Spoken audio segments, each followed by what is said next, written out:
I started watching anime late 2022 and I just got addicted to it. So today I decided to talk about all the anime I ever watched and rank it. Starting off with My Hero Academia. And to tell you the truth, not my favorite anime of all time, but it's pretty good. It's pretty good. I still haven't finished like the last season, but everything else I've seen so far is really good. I just have this one complaint that I don't like when a fight takes like 3 or 4 episodes, and this is pretty much happening quite a lot in that anime, but it's still good. It's still kind of like, even though fights are pretty much extended in a bunch of episodes, I still gotta say that they're just very intense and still very interesting. And I'll just put this one in B. When I finish that last season, I'm definitely pretty much gonna have a different opinion on it, but for now, it's just gonna stay in B. Next one is going to be Baki, and from, of course, all the anime that it exists, I don't know why I decided to jump on it, but it's so funny, man. It's so funny, it's so hilarious. And also, Baki was my first manga that I read because I don't know, I just found like it's so over the top. And maybe at the time I needed something like this to read. So then when I jump on the anime, I was just expecting to be, I don't know, for some reason I expected to have like a little bit of a serious tone because it's also like everyone is watching Baki, right?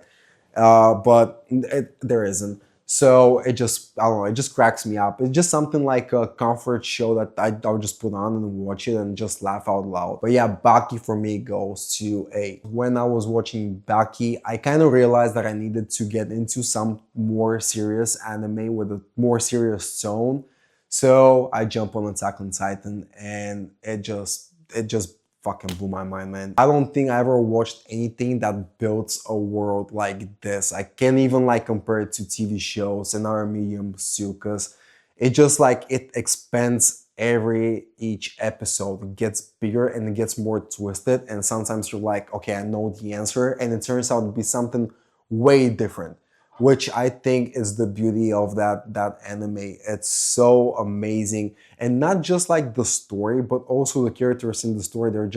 They put like so much depth and no and depth in like all of them, and it's just brilliant and the easy S tier. And also speaking on an anime with a serious tone, Death Note. And something about Death Note is that even if you put the two main characters and just make the whole anime just conversations between them, it was still going to be good. And I'm still going to pay money to watch that because they're just so interesting, both of them. Now, this is not to say that all the characters around them are not interesting, but they just, of course, they make the whole show very entertaining. And if you tell me also, like, if you just give me that concept of there's like a book where you write someone's name and they die and there is a drama between, I'll be just like, you'd like fuck off. That sounds stupid as shit.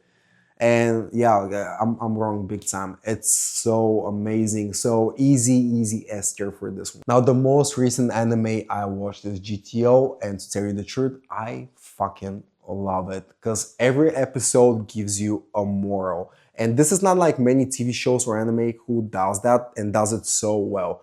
But here it's absolutely amazing because you have all these kids in high school and they all are super tragic. They all have like really fucked up past and origin. Like this one girl who was a master manipulator, and it's actually, they show the origin, how pretty much what happened to her and why she is like this right now.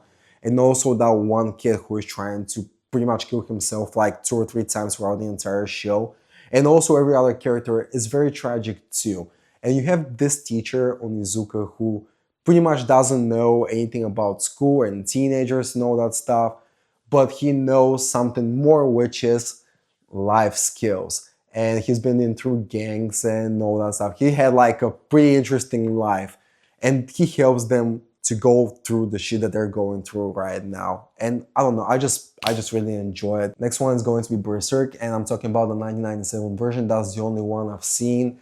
And to tell you the truth, I loved it when I watched it, but when I read the manga, changed my mind. I read like the first deluxe volumes, and yeah, it shows like why you cannot really pretty much put this into an anime, because the manga itself, it's so dark, it's so brutal and nasty, and pretty much you can use all these words to describe it, and still read it and still kind of not, I cannot even say enjoy it because at times it's so brutal and sad. Like it's something. And for some reason, you just keep reading it and reading it because you want to know more. You kind of wait for this happy moment for Guts, and it really doesn't come. But I'm not that far yet into the story, to be honest. I'm just 2 volumes in.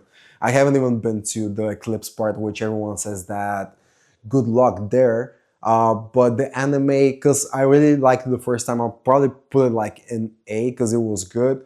Now I have to put it like in B because it's not the anime fault, it's the manga because the manga is so good. Next one is going to be Cyberpunk Edge Runners, and I love it so much, man, because I was expecting it to be closer to the game, and it wasn't, not at all. It was so much more intense and crazy.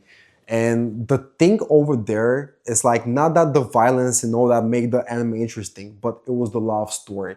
And it was so emotional too. I don't know how they did that so well. And I think it's the whole thing is like 10 episodes, maybe even less, but it worked so well. But besides the love story, everything was so great too. And I love Cyberpunk 2077 because I played that game in 2021 when it was still buggy and I still enjoyed it big time. There's just something that I'll still jump on back to it just to pretty much do all these upgrades and stuff like that. That's also in the anime. You can see how they do it there too. It's so great. But yeah, Cyberpunk Edge Runners definitely S tier. Then we go to Cowboy Bebop, and I've been like really hyped for that one. I was expecting to be amazing, and for some reason it didn't hook me that much. Like I did enjoy the world and the characters and all that stuff, but there's just been, I don't know if it was like kind of at moments the slow pacing or something else, but for me it's just A tier. Now next one is going to be Chainsaw Man, and what a fucking banger. It's so good. It's so good. And I was not really prepared for it because watching the first episode, I thought that this is going to be a very sad, tragic anime in a way because you see like the Denji origin over there. You're like, oh shit, man. Like, of course, he has the fun moments too, but I was expecting more to lean on that side where it's sad and tragic and dramatic. And no, it has fucking everything. And this is what I love about it because there are just so many elements from pretty much inspired by all manga and anime and just put in this one, and it just works so great. And let's not even talk about animation because it's just brilliant. And also the Resi arc, which is the most recent movie for Chainsaw Man, beautiful from start to finish. And no wonder why this movie made like $500 million in the box office. And now there is like this new Assassin's arc that the trailer dropped like a couple of days ago, and I was like, okay, that's even better. Like I can't wait for more Chainsaw Man, to be honest. So yeah, easy S tier. Jujutsu Kaisen. Now I've only seen the first season, so I can't really say much about it, but it's not bad. It's not bad, and I do understand why people don't really got to enjoy the first season much.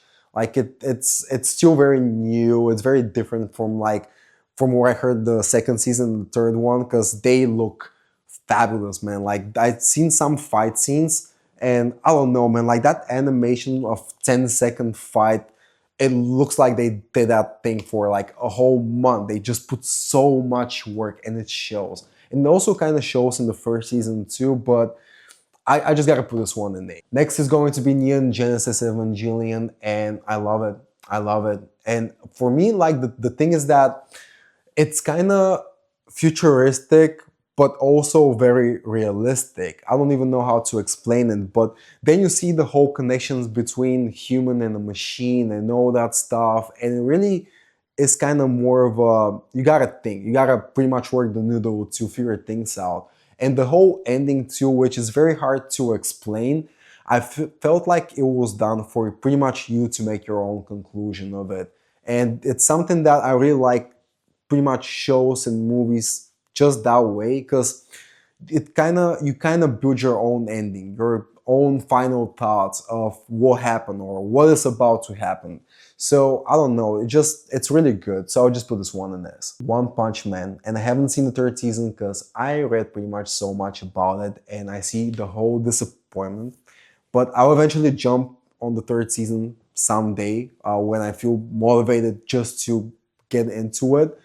But the first two seasons are really good and they're very funny and very entertaining. And also the one thing I didn't expect is that you know how when you create like this character that is so powerful and there's nothing that can stop him. Like this, of course, this is why he's called One Punch Man, but there is no challenges for him.